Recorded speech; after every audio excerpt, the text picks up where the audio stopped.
आप देख रहे हैं नेक्स्ट 9 न्यूज। मैं हूं आपके साथ Dinesh Kumar. Uniform civil code यानी कि यूसीसी पर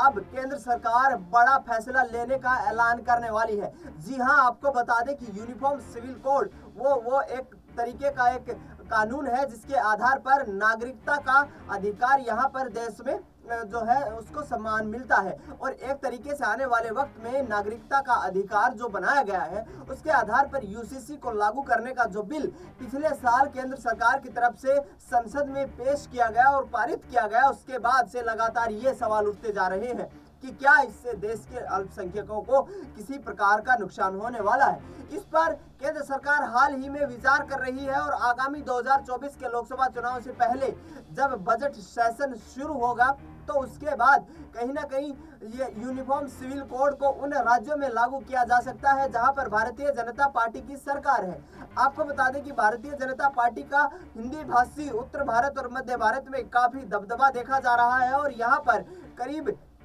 1/3 राज्यों में उनकी सरकारें मौजूद हैं। तो ऐसे में यूनिफॉर्म सिविल कोड को लागू करने के लिए केंद्र सरकार बड़ी योजना तैयार कर रही है। जिस तरीके से बिल पारित किया गया उसके बाद तमाम विरोध का सामना करना पड़ा, लेकिन पूर्ण बहुमत होने की वजह से केंद्र सरकार ने लोकसभा और राज्यसभा दोनों जगह इस बिल को पारित करवा लिया और राष्ट्रपति से इसकी मंजूरी भी मिल गई है। हाल ही में आए कुछ आंकड़ों के मुताबिक आपको बता दें कि यूनिफॉर्म सिविल कोड को आगामी 3 महीने में लागू किया जा सकता है। और ऐसे में अब ये देखना दिलचस्प होगा कि क्या विपक्ष फिर से एक बार हंगामा करेगा या फिर देश के अल्पसंख्यक समुदाय हैं उनके नागरिकता पर किसी प्रकार के यहाँ से सवाल खड़े होंगे। पिछले दिनों जिस तरीके से यूनिफॉर्म सिविल कोड का पूरा मामला एक तूल पकड़ता नजर आया था, उसके आधार पर कहीं ना कहीं यही लग रहा था कि देश के उन अल्पसंख्यक आबादी के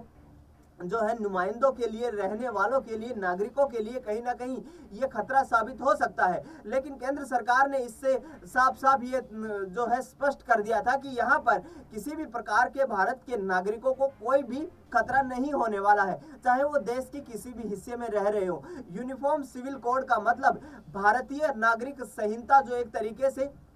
भारत के नागरिकों के लिए लागू किया गया है और ऐसे में विदेशों से आने वाले या घुसपैठ करके घुसने वाले लोगों को यहाँ पर नागरिकता देने के लिए कड़ा कानून बनाए जाने की जो है योजना लाई जा रही है। लेकिन केंद्रीय गृह मंत्री अमित शाह ने और प्रधानमंत्री नरेंद्र मोदी ने जिस तरीके से स्पष्ट करते हुए कहा कि देश में निवास करने वाले किसी भी नागरिक को इससे कोई किसी प्रकार का खतरा नहीं है और एक तरीके से ये सिटीजनशिप अमेंडमेंट एक्ट है और ऐसे में भारत की न्यायपालिका जो है वो इस पर अपना पूरा अधिकार रखती है और कानून के संविधान के दायरे में इसको बनाया गया है। यानी कि आने वाले कुछ वक्त में यहाँ पर केंद्र सरकार कुछ बड़े फैसले लेने वाली है। जिस तरीके से पिछले दिनों उत्तराखंड में भी यूसीसी को लागू करने की बात की गई, उसके बाद महाराष्ट्र की खबरें आई कि केंद्र सरकार वहां पर केंद्र सरकार के निर्देशों के अनुसार वहां राज्य सरकार यूसीसी को लागू कर सकती है। तो ऐसे में अब देखना ये दिलचस्प होने वाला है कि भारत सरकार का इस पर क्या निर्णय रहता है और क्या लोकसभा चुनाव से पहले यूसीसी को लागू करके एक तरीके का फिर कोई विवाद खड़ा हो सकता है।